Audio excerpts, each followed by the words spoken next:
नमस्कार, मैं हूं संगीता राय। पूर्वांचल एक्सप्रेस न्यूज के इस वेब पोर्टल में आपका स्वागत है। आइए देखते हैं हमारे संवाददाता राम सकल यादव की यह विशेष रिपोर्ट।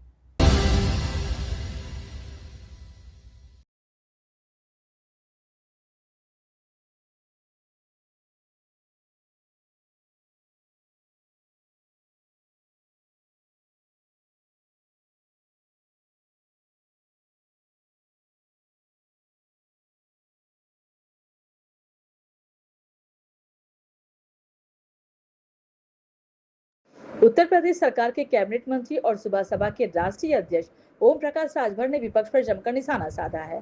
अतरौलिया निरीक्षण में उन्होंने बताया कि विपक्ष केवल बयानबाजी और दिखावे की राजनीति कर रहा है, जबकि प्रदेश सरकार विकास और सुशासन को लेकर लगातार काम कर रही है। पर्यावरण संरक्षण से लेकर कानून व्यवस्था, नीट परीक्षा, पंचायत चुनाव और क्षेत्रीय विकास जैसे मुद्दे पर उन्होंने सरकार का पक्ष मजबूती से रखा।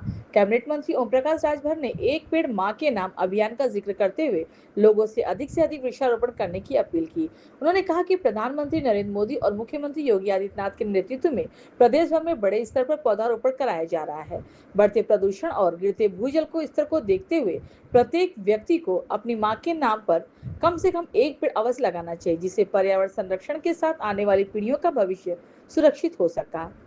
नीट परीक्षा विवाद पर शिक्षा मंत्री के इस्तीफे की मांग को लेकर पूछे गए सवाल पर राजभर ने कहा कि सरकार युवाओं के भविष्य के साथ किसी भी प्रकार का खिलवाड़ बर्दाश्त नहीं करेगी।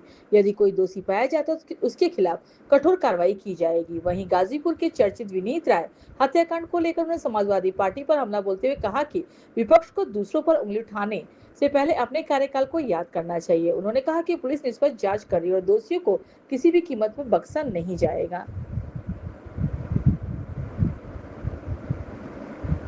राहुल गांधी के बयानों पर प्रतिक्रिया देते हुए राजभर ने तंज कसते हुए कहा कि उन्हें राजनीति के बजाय ज्योतिष के क्षेत्र में हाथ आजमाना चाहिए। वहीं लालगंज वाराणसी रेलवे लाइन को लेकर चल रहे आंदोलन में उन्होंने चुनावी स्टंट करार दिया।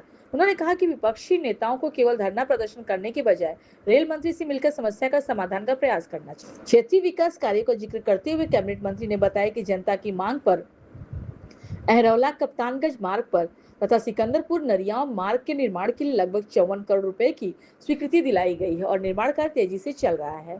उन्होंने कहा कि प्रदेश सरकार विकास और सुशासन के एजेंडे पर पूरी प्रतिबद्धता के साथ कार्य कर रही है और जनता को इसका लाभ लगातार मिल रहा है। सर, सबसे पहले आज 5 जून है, पर्यावरण दिवस के अवसर पर सरकार द्वारा एक पेड़ मां के नाम का अभियान चलाया जा रहा है। 5 करोड़ पेड़ लगाने की बात की जा रही है। इस मुहिम को सफलता कैसे मिलेगी? देश के प्रधानमंत्री माननीय नरेंद्र मोदी जी का निर्देश है और सूबे के मुख्यमंत्री योगी आदित्यनाथ जी के नेतृत्व में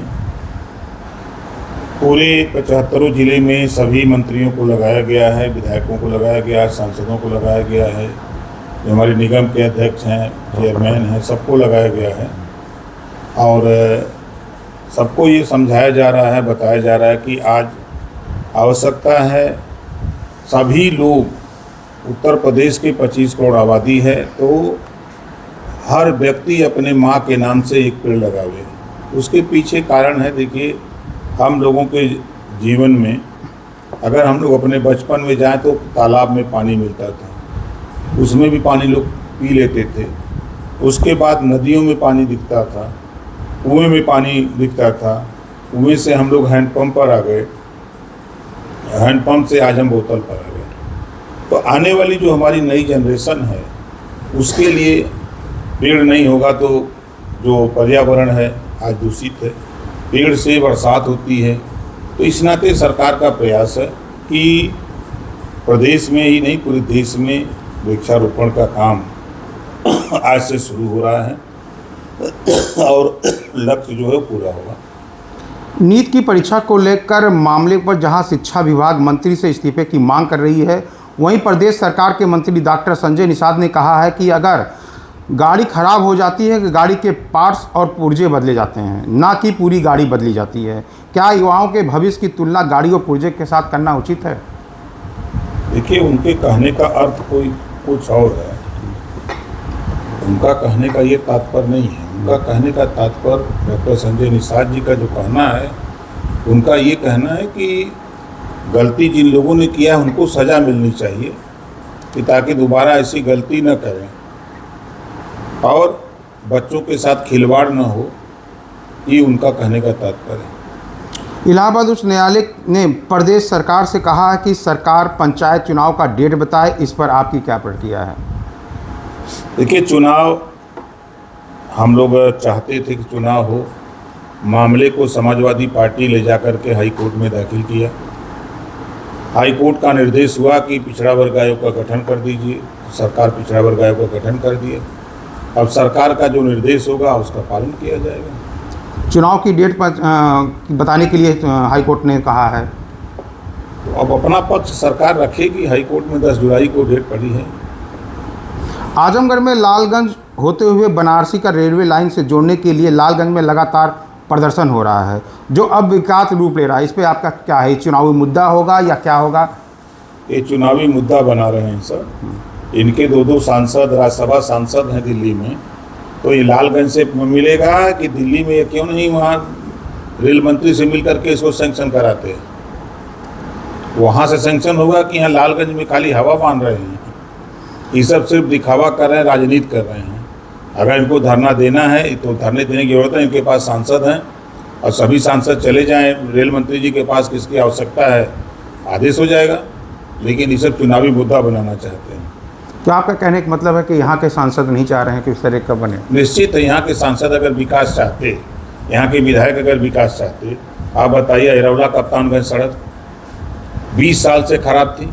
सपा की भी सरकार थी, सांसद सपा के हुआ करते हैं, विधायक सपा के हुआ करते हैं। आज आखिरस में जब मैं आया, ना तो सांसद न विधायक, हम तो प्रदेश के मिनिस्टर हैं। जनता ने ये बात बताई कि साहब लंबे समय से ये सड़क जर्जर है, दुकानें बंद हो गई, लोग रोजी रोटी के लिए परेशान हैं।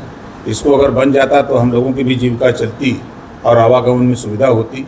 आज सड़क का काम चालू हो गया, करवा दिया, 54 करोड़ रुपये सेंक्शन करा दिया। वहीं सिकंदरपुर नरियाओं की सड़क, ये लोग विकास नहीं चाहते हैं, ये लोग माल चाहते हैं कि कमीशन कितना मिल जाए, बस उसी चक्कर में पड़े रहते हैं। पैसे वापस चले जा रहे हैं, कमीशन नहीं मिल पा रहा है तो निधि का पैसा वापस, अभी आपने देखा पिछले कार्यकाल का पैसा वापस गया है।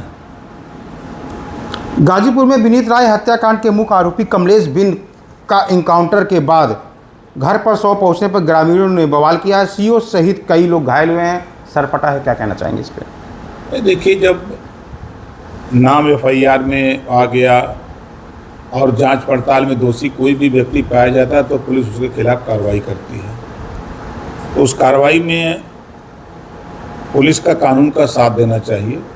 और उपद्रव करने के बाद दिक्कत होती है उसमें। अब पुलिस घायल है, अब उसमें जितने लोग वहाँ प्रदर्शन करने वाले लोग हैं, अब तो मुकदमा लिखा जाएगा, फिर उनकी गिरफ्तारी होगी, जेल जाएंगे, जमानत कराएंगे, केस लड़ेंगे। तो तमाम तरह की दिक्कतों कानून अपने हाथ में लेने की ज़रूरत किसी को नहीं है, कानून का साथ देना चाहिए। परिजन इनकाउंटर पर सवाल उठा रहे हैं, वो कह रहे हैं कि होटल व्यापारी से मिलकर करवा रहे हैं हत्या। ये होटल व्यापारी के साथ जो हुआ है घटना, तो होटल व्यापारी की तरफ से जो तहरीर दी गई है, FIR कराया गया, उसके खिलाफ कार्रवाई हो रही है, जाँच हो रही है। जो उसमें दोषी पाया जा रहा है उसके खिलाफ कार्रवाई हो रही है। परिजन कह रहे हैं कि होटल व्यापारी ने नहीं कहा कि इनका इनकाउंटर कर दे, वो दबाव दिए या किसी तरह का लोभ दिए पुलिस को। ऐसा कुछ नहीं है। इसी मामले में सपा प्रमुख अखिलेश यादव ने एक ट्वीट पोस्ट कहा कि भाजपा राज में महाभ्रष्ट शासन प्रशासन ने जनता को विश्वास खो दिया है। हत्या और इनकाउंटर से उत्तर प्रदेश की छवि पूरी तरीके से नकारात्मक हो गई है। भाजपा खुद अपराधी है। क्या कहना चाहेंगे इस पर? अगर वो भाजपा को अपराधी कह रहे हैं तो अपने गृहबान में झांक के देखें जरा। गाजीपुर में राजभर की हत्या समाजवादी पार्टी के नेता अखिलेश जी के बिरादर यादव करते हैं। अभी 28 तारीख की घटना है, उस पर क्यों नहीं बयान दिए? कौशाम्बी में 4 यादव समाजवादी पार्टी के नेता पाल की बेटी के साथ रेप करते उसकी हत्या कर देते हैं, उस पर अखिलेश यादव जी क्यों नहीं बयान देते हैं? अभी गाजियाबाद में सूर्या चौहान की हत्या मुसलमान ने किया, उस पर क्यों नहीं बयान देते हैं? बाराबंकी में राजभर की हत्या समाजवादी पार्टी के नेता अखिलेश जी के बिरादर यादव किए हैं, उस पर क्यों नहीं बयान देते हैं? राजकुमार चौहान देवरिया दिन में गोली मारते हैं यादव, समाजवादी पार्टी के नेता हैं, उस पर बयान क्यों नहीं देते हैं? ये खाली इनका बयान, ये चंदौली में समाजवादी पार्टी की महिला नेता जिसको बुरी तरह उसका बार पकड़ करके समाजवादी पार्टी के 4 नेता मार रहे हैं, उस पर बयान अखिलेश जी क्यों नहीं देते हैं? ये खाली जहां सपा के नेता उपद्रव करते हैं, मारपीट करते हैं, हत्या करते हैं, वहां बयान नहीं देंगे। जहां दूसरी जाति का मामला था तुरंत बोलने लगते हैं। राहुल गांधी ने एक पोस्ट किया है कि पीएम मोदी 1 साल में पद छोड़ देंगे। राहुल गांधी ने सबसे बड़ी भविष्यवाणी की है कि दिल्ली से लेकर कई राज्यों में भूचाल आ गया, राजनीति में सत्ता गलियारों में भी तेजी हो गई कि 1 साल बाद पद छोड़ देंगे पीएम मोदी। अब उनको ज्योतिष का काम करना चाहिए, राजनीति छोड़ देना चाहिए, अपना पोथी पत्रा ले लेते, बैठ करके ज्योतिषी का काम करते और सबको बताते तो अच्छा रहता। आखिरी सवाल ये है कि प्रधान को जो प्रशासन बनाया दिया गया है उस पर भी कई तरीके विपक्ष सवाल उठा रहा है कि ये नहीं होने चाहिए इस तरीके का, क्या कहना चाहेंगे इस पर? ये संविधान के दायरे में जो कुछ भी हुआ है वो संविधान के दायरे में हुआ है, संविधान से हट करके कोई निर्णय नहीं लिया गया। ठीक है।